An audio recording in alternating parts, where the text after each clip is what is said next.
पत्रकार भाइयों का सबसे पहले मैं दोनों मोर्चों की तरफ से धन्यवाद करना चाहता हूँ। आप हमारे मोर्चे की एक एक बात पूरे दो देश के समक्ष रखने का काम कर रहे हो, सबका इसके लिए धन्यवाद। और उसके बाद हमारी बहनें, हमारी बेटियां, हमारे भाई, हमारे बुजुर्ग, हमारे नौजवान जो इस मोर्चे को समर्थन दे रहे हैं, उन सबका दिल की गहराई से धन्यवाद करना चाह रहे हैं कि आप इस मोर्चे को अपना मोर्चा मानकर लड़ रहे हो। ये मोर्चा आप सबका है। आप सब इस मोर्चे को पूरी ताकत से लड़ रहे हो।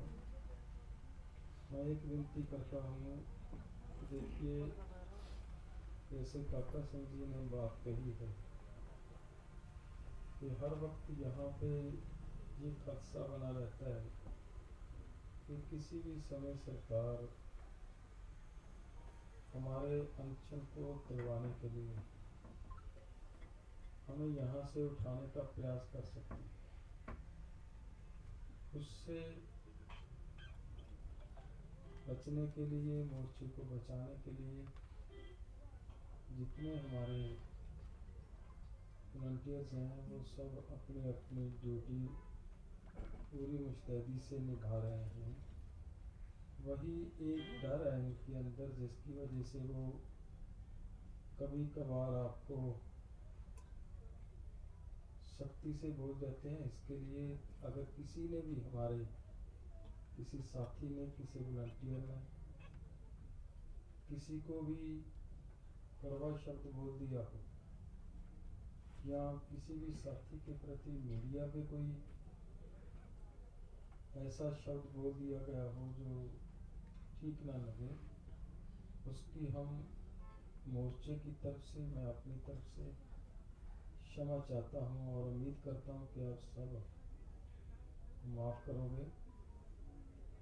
जितने महापुरुष, साधु, संत, महात्मा मोर्चे को समर्थन दे रहे हैं, हमारी सिख मर्यादा के अनुसार जो हमारे सिंह साहिबान यहाँ पे आए हैं, वो एक ताकत है हमारी। साधु संत महात्मा एक ताकत है हमारी, वो एक शक्ति लेकर आए हैं हमारे मोर्चे के लिए। हम सबका दिल से धन्यवाद करना चाहते हैं। दूसरी बात, मैं जो बात करनी चाह रहा हूँ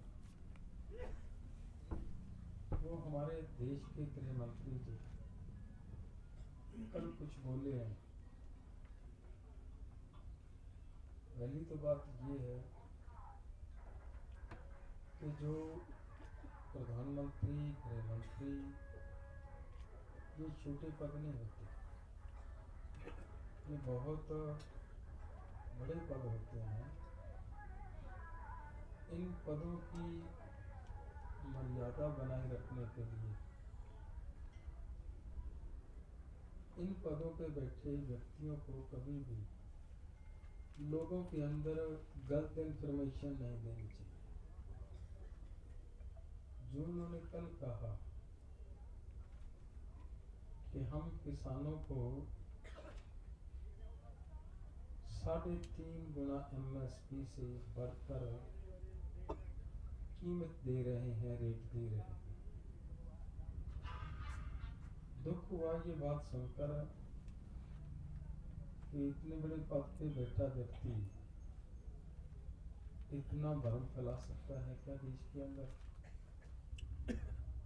आप हिसाब लगाइए। मैं दो बातें पत्रकार साथियों के माध्यम से हमारे माननीय गृह मंत्री जी के पास पहुंचाना चाह रहा हूं। तो देखिए, आपकी सरकार 2014 में आई है, तब से लेकर आज तक जो किसानों को फसलों का रेट मिला है, मैं उस पर थोड़ा ध्यान दिलाना चाह रहा हूँ। गेहूं के रेट में माननीय गृह मंत्री जी केवल 825 रुपए की बढ़ोतरी हुई है 10 साल में। और ये जो 825 रुपए की बढ़ोतरी हुई है, अगर गेहूं की हम बात करें तब गेहूं के ऊपर केवल 56% की बढ़ोतरी है जी, केवल 56%। और इसके पैरेलल अगर जो किसानों के इनपुट्स हैं, महंगाई बढ़ती है, किसानों को जो अपनी फसल को पैदा करने के लिए खर्च करना पड़ता है, उसमें जो महंगाई बढ़ी है वो है 56.53, 56.5%।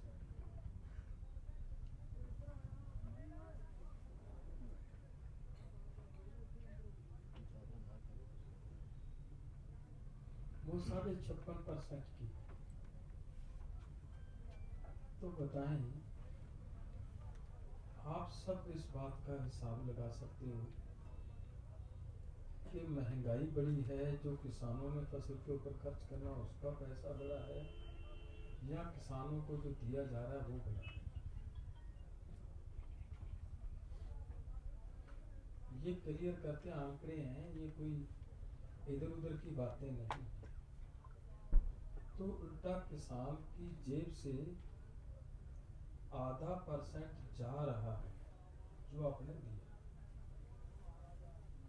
एक बात मैं नहीं करना चाहता वो, लेकिन आपकी नज़र ये रखना चाह रहा हूँ माननीय